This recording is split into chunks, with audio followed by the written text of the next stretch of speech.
Bonjour à toutes et à tous. Alors aujourd'hui, on va se pencher sur un sujet qui est partout sur les réseaux sociaux, les gummies pour cheveux.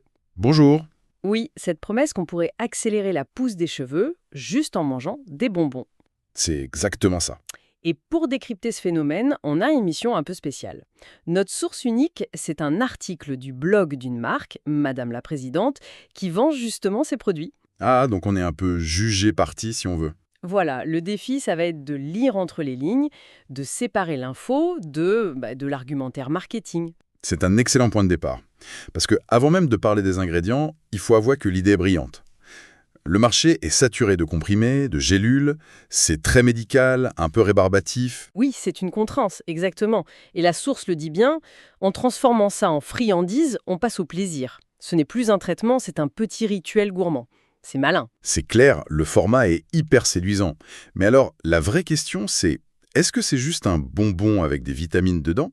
Ou est-ce qu'il y a un vrai effet soin derrière? Justement, l'article met en avant la composition, la biotine, donc la vitamine B8, et le zinc. Les grands classiques. Oui, mais ce qui est intéressant, c'est comment il le présente.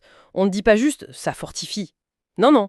L'article sous-entend que la biotine, par exemple, elle est essentielle pour créer la kératine. La matière première du cheveu, en quelque sorte. C'est ça. On passe d'une idée un peu vague à une action biochimique, ce qui est tout de suite beaucoup plus convaincant, forcément. D'accord, ça c'est la théorie. Mais est-ce que l'article dit quelque chose sur l'absorption? Je veux dire, est-ce que notre corps l'assimile aussi bien sous forme de gommis Ah, voilà la question cruciale. que sous forme de comprimé classique? Et non, justement. L'article esquive ça très habilement.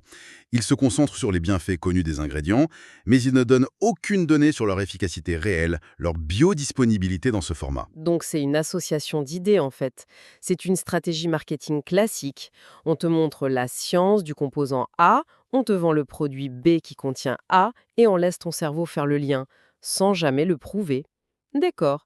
La base scientifique est plausible, mais le lien avec le produit final n'est pas démontré. Et là, l'article passe à son argument massu, l'émotion. Ah, le fameux témoignage. Oui, celui d'Élodie. Elle part de loin, hein. Cheveux ternes qui tombent, morale à zéro. Et elle décrit une transformation spectaculaire. Elle dit avoir retrouvé confiance en elle. C'est un témoignage très puissant. Et c'est là où le marketing est excellent. Mais il faut noter une chose. On reste à 100% dans le domaine du ressenti. C'est-à-dire, On parle de cheveux plus forts, plus brillants. Ok, mais on n'a aucun chiffre, hein.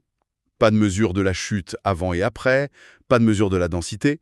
C'est très efficace pour convaincre, mais comme preuve, c'est un peu léger. oui, je suis toujours un peu méfiante avec des témoignages aussi parfaits. L'article ne dit pas si Elodie a changé autre chose dans sa vie à ce moment-là. Son alimentation, son niveau de stress. Non, et c'est bien ça le but. L'article veut nous faire tracer une ligne directe. Prise de gummy égale bonheur retrouvé. Alors que la réalité est plus complexe. Bien sûr. Souvent, une personne qui décide d'acheter des compléments, elle commence à faire plus attention à elle de manière générale.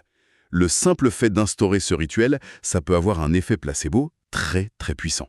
Donc, si on essaye de résumer, l'analyse de ce document est super intéressante.